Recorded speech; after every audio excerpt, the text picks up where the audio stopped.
بلندی پر موجود ان ہوا میں متعلق کیپسول میں سونے کی ہمت ہے؟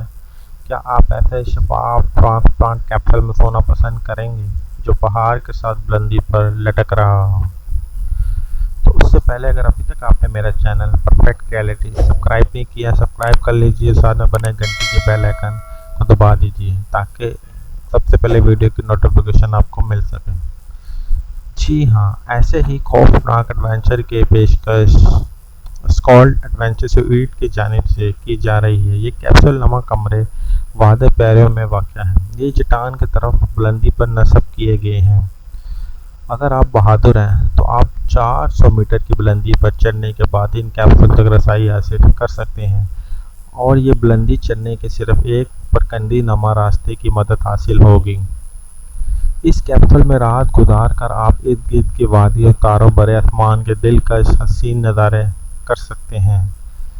اسکالڈ لانچ کے مسنجر نتیلیا روڈ پر واقع ہے، اور اس ڈرامائی لانچ کی تحقیق کا مقصد یہ ہے کہ ایک انوکھا تجربہ پیش کیا جائے جو مہمانوں کے ساتھ جوڑے اور انہیں بات کا ساتھ دلانے کے واقعی آرائشیں کیا ہو سکتی ہیں۔ یہ ایڈونچر سے بھرپور نیچرل ویو نامی کمپنی کے ذہن کا انتخاب ہے۔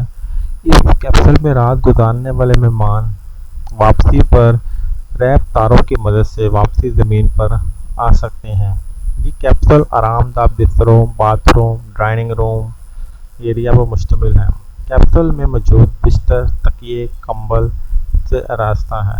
کیپسول کو ایک ایسی حفاظتی تعبیر کو اختیار کرتے ہوئے ڈیزائن کیا گیا ہے یہ موسم کی سختیاں بھی برداشت کرنے کی صلاحیت رکھتے ہیں۔ کیپسول میں ایک رات گزارنے کا کرایہ فی فرد $400 ہے، جس میں رات کا کھانا اور صبح کا ناشتے کے علاوہ ارد گرد کے آلات بھی شامل ہیں۔ البتہ ایسے افراد جو رات نہیں گزارنا چاہتے انہیں کمپنی کی جانب سے دوپہر کے کھانے کی پیشکش کی جاتی ہے، اور اس کی مدد سے فی فرد $250 وصول کیے جاتے ہیں۔ پیرو قدرتی عجائب، ہریالی اور قدیم کھنڈرات کا گھیرے یونیسکو کے عالمی ثقافتی ورثے کے شامل 2 مقامات سابقائی شاہی دارالحکومت کاسکو اور 15ویں صدی کا انوکھا قلعہ مارچو اوبی یہیں واقع ہے۔ تو دوستو، یہاں یہ ویڈیو ختم ہوتی ہے۔ کائنڈلی ویڈیو کو لائک کر دیجئے، اور ایسے ہی انٹرسٹنگ ویڈیو دیکھنے کے لیے اس چینل کو سبسکرائب بھی کر دیں، اور اس کے بعد آئیکن کے نشان کو پریس کر دیں، اور بہت سارا خیال رکھیے گا۔ خدا حافظ۔